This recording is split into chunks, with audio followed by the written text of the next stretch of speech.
কুখ্যাত কাফের কাদিয়ানীদেরকে রাষ্ট্রীয়ভাবে অমুসলিম ঘোষণার দাবি যারা আদায় করবে, হোক বিএনপি হোক জামাত, যেই ঘোষণা দিবে তাকেই নির্বাচিত করে বাংলাদেশের ক্ষমতায় পাঠানো হবে। ঠিক কিনা বলেন?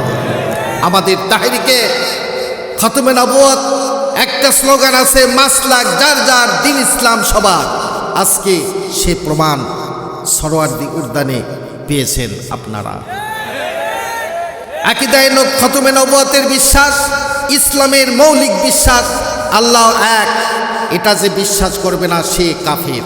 মুহাম্মদ সাল্লাল্লাহু আলাইহি সাল্লাম আল্লাহর শেষ নবী, এ কথা যে বিশ্বাস করবে না সেও কাফের।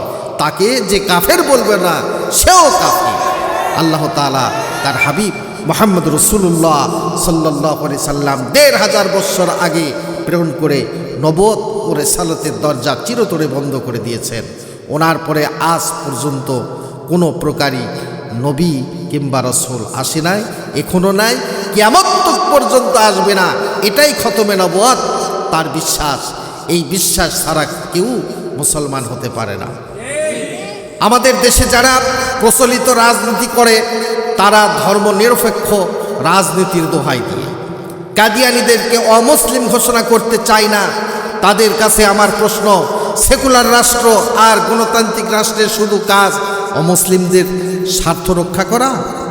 আর দেশের প্রকৃত মালিক যে মুসলমান, যাদের ট্যাক্স আর ভাটের টাকা সরকারের মন্ত্রী গাড়ির পেট্রোল জ্বলে, সে মুসলমানদের মৌলিক দাবি আদায় না করা হয়, যেই সংবিধান সেই সংবিধান ও মানি না, সনদ আমরা মানি।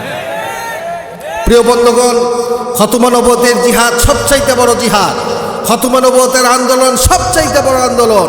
আপনারা আগেও শুনেছেন, রাসূল আকরাম সাল্লাল্লাহু আলাইহি সাল্লামের জামানায় 10 বছরের যুদ্ধে ইসলামের পক্ষে এবং বিপক্ষে মোট মানুষ নিহত হয়েছিল 1018 জন। আর সিদ্দিকে আকবরের জামানায় মুসাইলামাতুল কাজ্জাবের বিরুদ্ধে যে অভিযান হয়েছিল, সেই যুদ্ধে 1000-এর উপর সাহাবী শাহাদত বরণ করেছিলেন। যুগে যুগে মিথ্যা নবুয়তের দাবিদাররা যখনই এসেছে, উম্মতে মুসলমান তরবারি দিয়ে সেটা ফায়সালা করেছে। ইসলাম পরিপূর্ণ হওয়ার হাজার হাজার বছর পরে ইংরেজ আমলে এক শয়তান, ইংরেজদের পা চাটা গোলাম মির্জা গোলাম আহমদ কাদিয়ানী নবুয়ত দাবি করেছিল। তাকে আমি গোলাম আহমদ বলি না, কাফের কখনো গোলাম আহমদ হতে পারে না। কাজ্জাব কাদিয়ানী ছিল, গোলাম শয়তান কাদিয়ানী। 1908 সালে আল্লাহর গজবে সে ধ্বংস হয়, জাহান্নামের কুকুর হয়েছে।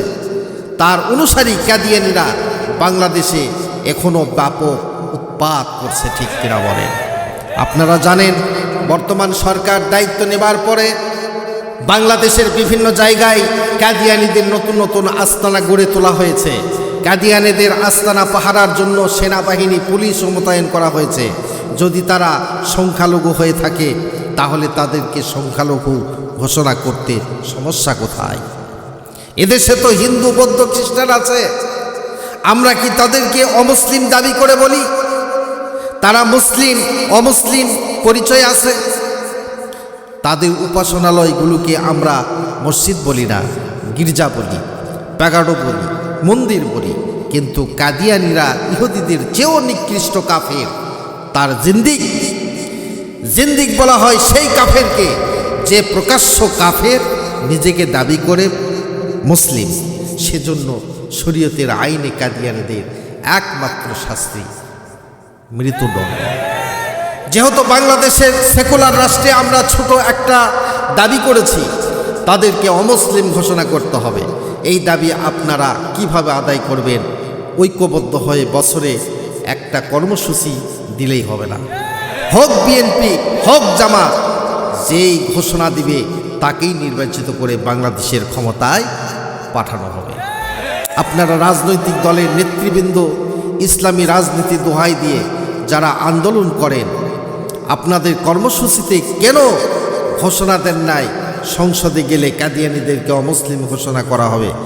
ভারতের তাবেদারি, যুক্তরাষ্ট্রের তাবেদারি করে কেউ ক্ষমতায় যেতে পারবেন না, যদি যায় ক্ষমতায় টিকতেও পারবেন না। এক সাগর রক্তের বিনিময়ে হলেও বাংলাদেশে কাদিয়ানীদেরকে রাষ্ট্রীয়ভাবে অমুসলিম ঘোষণার দাবি আদায় করতেই হবে, করতেই হবে, করতেই হবে।